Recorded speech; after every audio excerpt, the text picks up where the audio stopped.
साथियो, अॼु जंहिं शख़्सियत सां असीं तव्हांखे मिलाए रहिया आहियूं उन्हनि ते असां सभिनी सिंधियुनि खे नाज़ आहे, वॾो फ़ख़ुरु आहे, छाकाणि जो हुन न फ़क़ति पंहिंजो पर सिंधी जातीअ जो नालो ऊचो कयो आहे सॼे विश्व में। तव्हां ख़ूब सुञातो, मूंसां गॾु आहिनि डॉक्टर निरंजन हीरानंदाणी। जय झूलेलाल। तव्हांखे ख़बर ई आहे त डॉक्टर निरंजन हीरानंदाणी ग्रुप जो हर्ता कर्ता आहे। इन खां सवाइ HNC बोर्ड जो ट्रस्टी आहे। ख़बर अथव न, HNC में HR कॉलेज बि अची थो वञे त KC कॉलेज बि अची थो वञे ऐं उन सां गॾु आहे BTC training college, CHM college, उन जा त केतिरा ई इंस्टीट्यूशन्स आहिनि। असां सिंधियुनि खे हिननि जे कॉलेजनि स्कूलनि में गॾे करे तइदादु 66,000 थींदो। एतिरा स्टूडेंट्स हर साल तालीम पूरी करे ॿाहिरि अचनि था। ॾिसो न केॾो वॾो योगदान आहे हिन इंस्टीट्यूशन जो, हिननि जो। त अॼु मिली ॻाल्हियूं कंदासीं घणो कुझु तालीम बाबति ऐं घणो ई कुझु हुननि जे हिन रियल इस्टेट बाबति, जंहिं सचमुच असांखे ॾाढो फ़ख़्रुमंद कयो आहे। साईं, मूंखे बि ख़ुशी थी तव्हां सां मिलण। तव्हां जेतिरो कमु सिंधियुनि जे लाइ करियो था केरु नथा करे। Really compliments to you. महिरबानी साईं। ऐं तव्हां जहिड़ी शख़्सियत वटां इहा ॻाल्हि अचे थी त मन में ख़ुशी ज़रूरु थिए थी। पहिरीं पहिरीं असीं शुरूआति था कयूं तव्हांजी एक्टिविटीज़ सां, त तव्हां हेतिरो सॼो तालीमी खेत्र में कमु करियो था, त तव्हांजूं हाणे जेके बि अॻिते कोशिशूं आहिनि उहे ख़ासि करे उन ॾींहुं तव्हां मूंखे ॿुधायो अलीबाग में ताईं कुझु रेज़िडेंशियल कुझु कमु करणु था चाहियो स्टूडेंट्स जे लाइ, उहो छा आहे उन जे बारे में असांजे ॿुधंदड़नि खे ॿुधायो। ओरिजिनली एजुकेशन ते असांजो घणो ध्यानु रहियो आहे। त हींअर 14 कॉलेजिस आहिनि HSNC बोर्ड में, 45,000 स्टूडेंट्स कॉलेजिस में आहिनि, 16,000 प्लस स्टूडेंट्स स्कूल्स में आहिनि। असीं स्किल डेवलपमेंट हलायूं वेठा। ही सभु सभिनी ॻाल्हियुनि में ही माइनॉरिटी सिंधी इंस्टीट्यूशन्स आहिनि। मीन्स असांजे सिंधियुनि खे प्रायोरिटी मिलंदी आहे। असांजा घणा प्रिंसिपल्स सिंधी आहिनि, घणा लेडी प्रिंसिपल्स आहिनि, टीचर्स असां वटि सिंधी आहिनि। कॉलेजिस में भी प्रायोरिटी आहे, 50% सुधी प्रायोरिटी मिलंदी आहे सिंधियुनि खे। जी जी। सो ऑल इन ऑल सिंधियुनि खे लाभ मिली वियो आहे कि ही एजुकेशन इंस्टीट्यूशन्स में सभु कुझु आहे। Over a period of time ही सभु वधनि वेठा।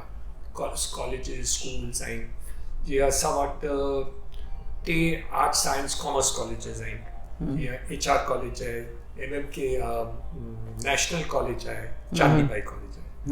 2 प्योर कॉमर्स कॉलेजिस आहिनि, जीअं HR ऐं MMK कॉलेज आहे। राइट। अॻियां ॾिसो त असां वटि 4 लॉ कॉलेजिस आहिनि। KC law college, Advani law college, Hari Gursani law college, ऐं DM हरीश लॉ स्कूल।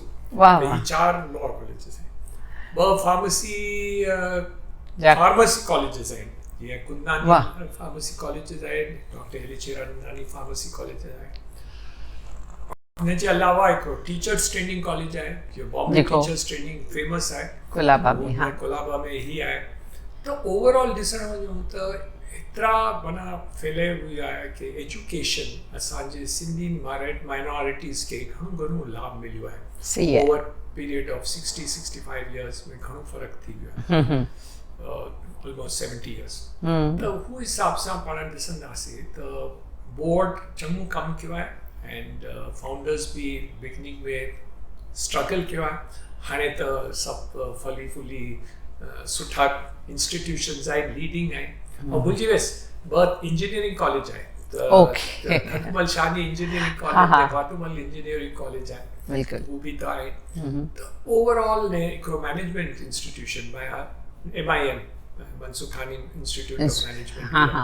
तो ओवरऑल ॾिसण वञूं त ऑलमोस्ट मेडिकल जे सवाइ बाक़ी सभु सब्जेक्ट्स असीं कवर कयासीं तो एजुकेशन में। एंड फॉरेन स्टूडेंट्स ईंदा आहिनि, दुबई मां बि आया आहिनि, अलॻि अलॻि स्टेशन्स में हिते पढ़ण लाइ, पोस्ट ग्रेजुएट्स बि कनि था, PhD बि स्टूडेंट्स आहिनि असां वटि, रिसर्च स्कॉलर्स असां वटि स्टूडेंट्स आहिनि, त ही सभु ओवरऑल असीं करी वेठा।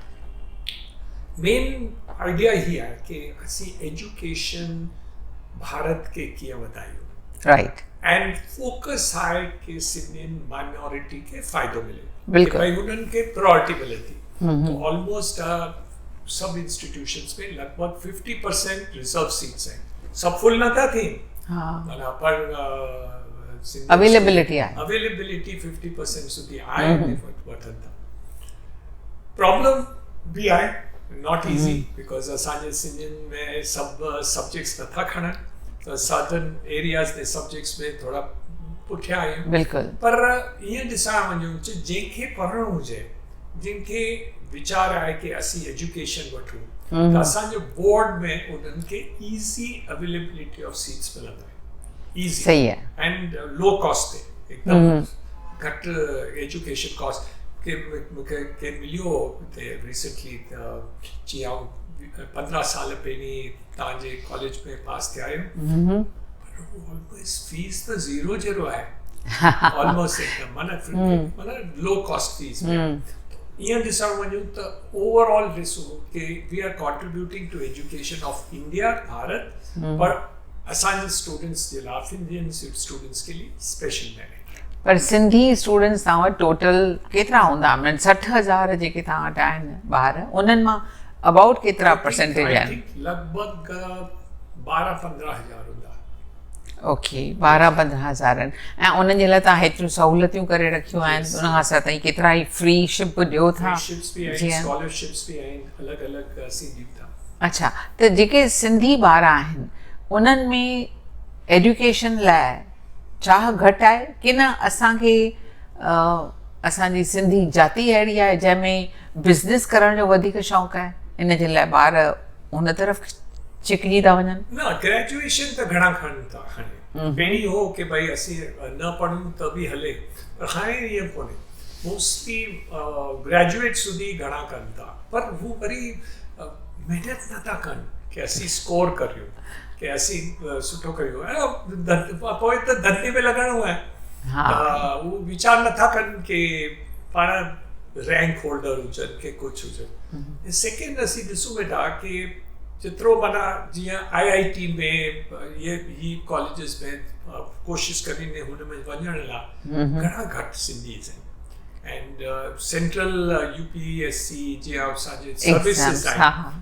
IPS या IFS या IAS, उन्हनि में घणो घटि सिंधियुनि वीचार कनि था कि हुन में वञूं। दे मोस्टली जॉब में ख़ुशि आहिनि या धंधे में ख़ुशि आहिनि, उहो हिसाब सां वधीक आहे, थोरा आहिनि पर घणो घटि आहे। पर तव्हांखे ईअं नथो लॻे त जे सिंधी सब्जेक्ट जीअं तव्हांजे CHM में आहे या ॿियनि कॉलेजिस में बि आहे, उहो मूं ॾिठो पिए, हाणे वेझराईअ में मूं ॻाल्हि ॿोल पई कई त नौजवाननि में जेको चाह आहे पढ़ण जो सिंधी सब्जेक्ट खणी, उहो 11 ऐं 12 उन में, छाकाणि जो तव्हीं ॿारनि खे एडमिशन इन बेसिस ते ॾियो था त तव्हां सिंधी कोटा में एडमिशन त वठो, पर तव्हांखे सिंधी सब्जेक्ट पढ़णु लाज़िम आहे, ऐं उहे वीचारा कनि था, पर उहे 2 साल कनि ऐं उन खां पोइ डिग्री में सिंधी लभे कान। डिग्री में मूंखे न ॿुधायो पिए त पहिरियां 2 साल कान्हे ऐं पोइ वरी 3 साल सीनियर BCom में आहे, त इहो त मूंखे लॻे थो रेक्टिफाई करणु खपे। जेकॾहिं असांजे हथ में केरु अची वियो आहे, ॿार असां वटि आयो आहे, भले कहिड़े बेसिस ते आयो आहे, एडमिशन जे करे आयो आहे, कीअं बि आयो आहे, पर जे असां वटि केरु आयो आहे त असांखे उहो घटि में घटि 5 साल असीं उनखे पकड़े रखंदासीं त उहे घटि में घटि सिंधी ॿोलीअ में अॻिते हली करे UPSC जा एग्ज़ाम्स ॾेई सघंदो। दैट इज़ एडवांटेज त उहो आहे न हिन में। इन लाइ तव्हांजो छा ख़्यालु आहे? Because NEP is around. कोशिशि करियूं था, पर ऑलवेज सक्सेस कोन्हे थियो आहे। जेतिरो आशा चांद जो सक्सेस आहे सिंधियुनि में, ईअं एतिरो असांजे बोर्ड में एतिरो सक्सेस कोन्हे, पर असीं महिनत करियूं वेठा। कॉलेजिस में बि प्रायोरिटी ॾियूं था, स्कॉलरशिप्स ॾियूं था, उन्हनि खे इनकरेज करियूं था, सिंधी सब्जेक्ट्स कीअं कजे, पर जेतिरो रिस्पॉन्स पाण खे खपे उहो न कोन्हे। त त कोशिशि करियूं था कि भई प्रायोरिटी ॾियूं उन्हनि खे स्कॉलरशिप बि ॾेई सघूं था, कुझु ग्रांट्स बि ॾियूं था, सब्सिडी फीस बि ॾियूं था, पर ॾिसां थो कि घणा नथा खणनि। उन्हनि जे घरनि में सिंधी ॿोली बि कान्हे, उन्हनि खे ही हिचकिचाहट आहे कि असांखे कुझु फ़ाइदो कोन्हे थींदो। पर असीं कोशिशि करियूं वेठा ऐं वधीक स्टूडेंट्स अचनि था हाणे, पर it is a uphill task, माना एतिरो ईज़ी कोन्हे कि भई करण जो। पर मुंहिंजो अश्योरेंस आहे कि असीं हिन कोशिशि खे घटि कोन्हे कंदासीं। मूंखे ईअं थो लॻे त ॾिसो हेतिरा सारा स्टूडेंट्स कॉलेजिस में डिफरेंट स्ट्रीम्स में आहिनि, इंजीनियरिंग में बि सिंधी ॿार आहिनि, BMM आहिनि, BSS आहिनि, जिते सभिनी हंधि सिंधी ॿार अचनि था। उन्हनि खे असीं मोटिवेट कयूं, ज़ोर ज़बरदस्तीअ सां कमु कान थींदो, तंहिंजे करे उन्हनि खे असीं मोटिवेट कयूं, अहिड़ियूं अहिड़ियूं ॻाल्हियूं उन्हनि सां ॿुधायूं, पीरियडिकली उन्हनि जी कॉम्पिटिशन्स रखूं जिन में उन्हनि खे सुठा इनाम ॾियूं, त ही ॿार जेके आहिनि असां सां जुड़ंदा। ऐं उनखे जोड़ण जे लाइ ज़रूरी आहे तव्हांजो उन में पंहिंजे सिर किन ख़ासि माण्हुनि खे अपॉइंट करणु, प्रोफेशनल्स खे, किन सिंधी मोटिवेटर्स खे पंहिंजे सिर उन्हनि खे गॾिजी घुराए करे उन्हनि खे कमु कराइणु खपे, न त असांजी ॿोली वेंदी पुठिते पवंदी। असीं घणा प्रोग्राम्स करियूं था। ही डिसेंबर में ॾिसो त हींअर असीं सिंधी फूड फेस्टिवल रखिया, पंहिंजी सिंधी कल्चरल 4 ॾींहं HR कॉलेजिस में 4 ॾींहं सिंधी फेस्टिवल, गाना बजाना, पोइट्री, ड्रामा, ही सभु हो, कॉम्पिटिशन रखियासीं ऐं तमामु जोर में ही हलियो आहे। त ओवरऑल ॾिसण वञूं त कोशिशि करियूं वेठा कि ही कम्युनिटी खे कीअं encourage करियूं, अंदरि करूं, कोशिशि करियूं। असीं फोर्स नथा करे सघूं। ओवरऑल पेरेंट्स जे आहिनि चवनि था अरे सिखण में फ़ाइदो कोन्हे, बट एनकरेज नथी करियूं वेठा। पर इन्हनि पेरेंट्स जो असीं कुझु पेरेंट जो मीटर सां टीचर नथा करे सघूं। मूंखे लॻे थो असांजी कोशिशि अञा सुधी त एतिरो फलियो कोन्हे, अॻियां थींदो। आई डोंट थिंक असीं कंटिन्यूसली ट्राई वेठा करियूं ऐं ओवरऑल कॉलेजिस ऐं प्रिंसिपल्स बि चङो महिनत था कनि कि ही सब्जेक्ट्स कीअं अॻियां हलायूं। असां ॾिसो कोशिशि बि करे रहिया आहियूं त सिंधी चैनल मिले, 24 कलाकनि जो चैनल मिले। दादा राम जेठमलाणीअ असांजे चवण ते ई सिंधी चैनल, छाकाणि जो इन असांजी रिट पिटिशन दाख़िल कई 4 सितंबर 2015 में, केस अञा ताईं हले पियो ऐं दादा राम जेठमलाणी अहिड़ो माण्हू हो ई कान जेको ईअं सम्झे त भई हिन में मूंखे हार थींदी त उहो केस ई न फाइल करे। हा, ये केस फाइल कयो अथई, माना जीत त असांजी पकी आहे। पर उन में उन बाबति असीं हिकिड़ो सभिनी में ॻाल्हि फैलायूं, जोश आणियूं, अहिड़ो कुझु तव्हां जहिड़ा लीडर्स ई करे सघनि था। तव्हांजी का हिकु स्टेटमेंट अचे, तव्हां हिकु ॿ दफ़ो ॻाल्हायो, माण्हुनि सां जिते मिलो, उन्हनि खे चओ जी 100% सपोर्ट आहे, असांजे बोर्ड जे 100% तव्हांखे सपोर्ट आहे ऐं असीं कोशिशि कंदासीं, तव्हांखे कंधो मिलाईंदे ही कमु कंदासीं ऐं कीअं बि करे वठूं।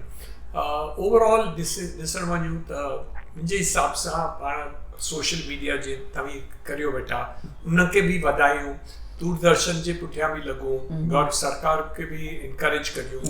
NEP पॉलिसी में जेतिरी सब्जेक्ट्स लिखण में परमिशन मिलनि था ईअं करियूं, स्कूल्स में बि इनकरेज करियूं कि कीअं कजे। एंड मोस्टली छा आहे कि ही सभु इनकरेजमेंट सां ई थींदो आहे। बिल्कुलु हिन में कुझु फोर्स न करे, स्टिक नथो हले, पाण कयासीं पर डिफिकल्ट। पर ओवरऑल ॾिसण वञूं त ही एनकरेज करण सां असांखे कुझु माना रिस्पॉन्स सुठी आई आहे, पर जेतिरो कोन्हे आई आहे जीअं आशा चांद सेटिस्फाई थी। अॻे ज़माने में राजाऊं हूंदा हुआ जेके माण्हुनि खे हिमथाइण जे लाइ इनाम इकराम ॾींदा। अॼु जे ज़माने में तव्हीं आहियो जेके इहो कमु करे सघो था, माण्हुनि खे, ॿारनि खे। ॾिसो, ख़ासि करे जॾहिं असीं न्यू एजुकेशन पॉलिसी जे बारे में चऊं था त 2 क्रेडिट्स हर साल, माना जे 6 साल तव्हांखे क्रेडिट्स मिलनि था, इहे 3 साल 6 क्रेडिट्स थिया, माना 1 साल जा 2, 2, 4, 6। त ॿारनि खे वधीक आसरो मिलंदो, सुठियूं मार्कूं मिलंदियूं ऐं हू वधीक हुन में चाह वठी सघनि था। इन लाइ का बि कोशिशि असांजे तरफ़ां, सिंधी संगत तरफ़ां का बि तव्हांखे चाहियो त असीं हाज़िर आहियूं, बिकॉज़ खे गॾिजी कमु करिणो आहे. इहो रुॻो तव्हांजो मुंहिंजो न आहे, असांजा सभु ई ॾिसंदड़ जेके बि आहिनि न, इन्हनि जो बि फ़र्ज़ु आहे पंहिंजी ॿोलीअ खे अॻिते वधाइणु. ऐं घरनि में तव्हां त चवंदा ज़रूरु सिंधी ॻाल्हायो. जी, त मेन मूंखे इहा ई प्रॉब्लम इहा ई आहे कि फैमिली जी एनकरेजमेंट नथी मिले. ॿारनि खे ईअं लॻे थो की भई असीं सिंधी सिखीने को फ़ाइदो कोन्हे थींदो, पर ही एनकरेजमेंट करियूं वेठा कि सिंधी सब्जेक्ट्स में तव्हांखे मार्क्स सुठा मिलंदा एज़ कम्पेयर टू ॿिए लैंग्वेजिस न करो था. त ओवरऑल ॾिसणु वञूं त हीअ एनकरेजमेंट ही रस्तो आहे, ॿियो कुझु कोन्हे. तव्हांजी बि जेतिरो सपोर्ट आहे, तव्हां जेतिरो टीवी ते कंदा आहियो, प्रोग्राम्स कंदा आहियो, दुबई में कंदा आहियो, स्कॉलरशिप्स ॾींदा आहियो, वंडरफुल. ख़ुशी थी कि तव्हां सां संपर्क रहूं. सचपच ही सेक्टर में ज़रूरु कमु वधाईंदे कंदासीं. असीं बोर्ड ते लेवल ते असीं अलीबाग में हाणे रेसिडेंशियल कैंपस में करियूं वेठा, हॉस्टल्स थींदा त हू बि स्टार्ट करियूं था. 20 एकड़ जी ज़मीन बोर्ड वरिती आहे, त हू हिसाब सां हाणे प्लैनिंग वेठी हले. चांदीबाई कॉलेज में असीं ॿियो बिल्डिंग ठाहियूं वेठा 1 लाख फुट जो. गवर्नर साहिब ही महीने में अची ने फाउंडेशन स्टोन विझंदा त शिलान्यास रखंदा, त हू हिसाब सां बि उते बि वधियो आहे, माना थियो वेठो. एंड हुते बि ॾिसणु वञूं त घणो सपोर्ट आहे पाण खे. स्टूडेंट्स अचनि वेठा. हिकिड़े कॉलेज में 12,500 स्टूडेंट्स आहिनि, त बि असांखे घटि थो पए. जॻह घटि आहे ऐं असीं वधायूं वेठा. त ओवरऑल ॾिसो वञूं त I promise U Asha ji कि कमु कंदासीं ऐं तव्हां सां मिली कमु वधारे कंदासीं. ॾिसो, असीं नंढनि ॿारनि खे हिमथाइण लाइ अलॻि कमु करियूं था. ऐं नंढा ॿार जेके 30 साल खां वठी 8 साल जा आहिनि, उन्हनि लाइ नर्सरी राइम्स कॉम्पिटिशन रखूं था, 40 प्राइज़िस ॾियूं था, जंहिंमें कंप्यूटर टैबलेट्स आहिनि या स्मार्ट वॉचिस बि ॾियूं था, सुठी प्राइज़िस ॾियूं था. पर हीउ जेको नौजवान तबिको आहे न, जेको तव्हां वटि कॉलेजनि में अचे थो, उन्हनि खे हिमथाइण जो, उन्हनि खे अॻियां वधाइण जो, पंहिंजी ॿोली सां प्यारु करण जो तरीक़ो त असांखे ज़रूरु ॻोल्हणो ई पवंदो न. ऐं इन जे लाइ असांखे तव्हां में घणियूं ई उमेदूं आहिनि ऐं असीं चाहियूं था त गॾिजी कमु कंदासीं त घणो ई कुझु करे सघंदासीं. त तव्हां इहा असांखे ख़ातिरी ॾियो था त सिंधी सब्जेक्ट कंपलसरी न कयो, पर अवेलेबल कयो. असांजी ॻाल्हि इहा आहे त इहा अवेलेबल हुजणु खपे. सिंधी 11 12 दर्जे में हुजे. ऐं उन खां पोइ जेके यूनिवर्सिटी में ॿार जेके आहिनि, जेके डिग्री पढ़नि था, उहे not only in arts and commerce but also in science and engineering and law. सभिनी हंधि सिंधी सब्जेक्ट जो अहिड़ो त हवा अहिड़ी सुहिणी लॻी जो हर को चए अरे वाह मां सिंधी आहियां. उल्हासनगर में त रिस्पॉन्स थींदो, असीं ज़रूरु कंदासीं. ऐं असांजे सिंधिया आहे उते हेड ऑफ द डिपार्टमेंट, असांजे Sindhi head of the department university, Mumbai university में हेड ऑफ डीन थी आहे. हा, ॾाढो सुठो, उस्ताद तमामु सुठो कयो आहे. उन्हनि खे असीं उमेदूं आहिनि घणी. संध्या में बि असांखे जाम उमेदूं आहिनि. उनजे करे असांखे जेको माहौल बदिलजे थो कैंपस में बि, जेकॾहिं हुते उहा न, पर घणा प्रिंसिपल्स बि सपोर्ट कनि था. अहिड़े प्रोग्राम ठाहिया केसी कॉलेज में एंड HR कॉलेजिस में ॿिया प्रोग्राम्स, CHM कॉलेजिस में, MMK कॉलेज में रिसेंटली प्रोग्राम सिंधी जो थियो. मूंखे लॻे थो थी वेठो. ऐं कल्चरल जे थ्रू भई जेके थी न कलाऊं, ॻाइण जी कला, नृत्य जी कला, पर उनखां सवाइ ॻाल्हाइण जी, असांजा जेकॾहिं के सुठा आर्टिस्ट पैदा थियनि जेके सुठो ॻाल्हाए सघनि, एंकरिंग सुठी करे सघनि, त इन सां बि असांजे समाज खे घणो ई फ़ाइदो थिए थो. वाह वाह, ज़रूरु मिलंदासीं. गारंटी ॾियूं था. अहिड़े बि 2-3 प्रोग्राम हुआ त घणा हुआ, यंगस्टर्स सभु तयार थी विया आहिनि. Very good, very good. सचमुच जीअं तव्हांजे पिता साहिब पद्म भूषण साईं LH हीरानंदानी साहिब तव्हांजे पंहिंजो नालो हेॾो ऊचो कयो, तव्हां बि हुनजे नक्श क़दमनि ते हली करे सिंधी जाती जो मान वधायो था. असीं सचमुच उन लाइ तव्हांजा आभारी आहियूं, शुक्रगुज़ार आहियूं. ऐं मूंखे तव्हां सां ॻाल्हि ॿोल करे ॾाढो सुठो लॻो. महिरबानी. तव्हांखे हिकिड़ो बाक़ी ॿियो कमु चवणो हो. तव्हां ॿारनि जे लाइ हिकिड़ो संदेश ॾियो. कहिड़ो पैगाम ॾींदा तव्हां पंहिंजे नौजवान सिंधी ॿारनि खे, इहो ॿुधायो. यंगस्टर्स हिकिड़ो यादि रखिजे कि सिंधी ॿोली आहे न, मिठड़ी आहे. सिंधी ॿोली में हिकिड़ो गर्व आहे. सिंधी ॿोली में हिकिड़ी जान आहे। हिकिड़ो वारी तव्हीं ॻाल्हाईंदा ऐं ॿी ॿोली में तव्हीं ॻाल्हाईंदा सभु फैमिली सां, ॿियनि सां, फ्रेंडशिप सां, त ही ताक़त अलॻि ईंदी आहे कि ही असांजी कम्यूनिटी आहे ऐं असीं गॾु आहियूं। ही टोटल कंदासीं यंगस्टर्स त फ्यूचर असांजे सिंधियुनि खे, इंस्टीट्यूशन्स खे ख़ुशी थींदी, मूंखे बि घणी ख़ुशी थींदी। सचपच इहा ॻाल्हि तव्हांजी बराबरि आहे। सिंधी ॿोली ॻाल्हाइण सां असांजी सुञाणप क़ाइमु रहंदी। असीं सिंधी आहियूं ऐं हर क़ौम जी सुञाणप हुनजी ॿोली आहे, त असांखे पंहिंजी सुञाणप क़ाइमु रखणी आहे। महिरबानी साईं, घणी घणी महिरबानी।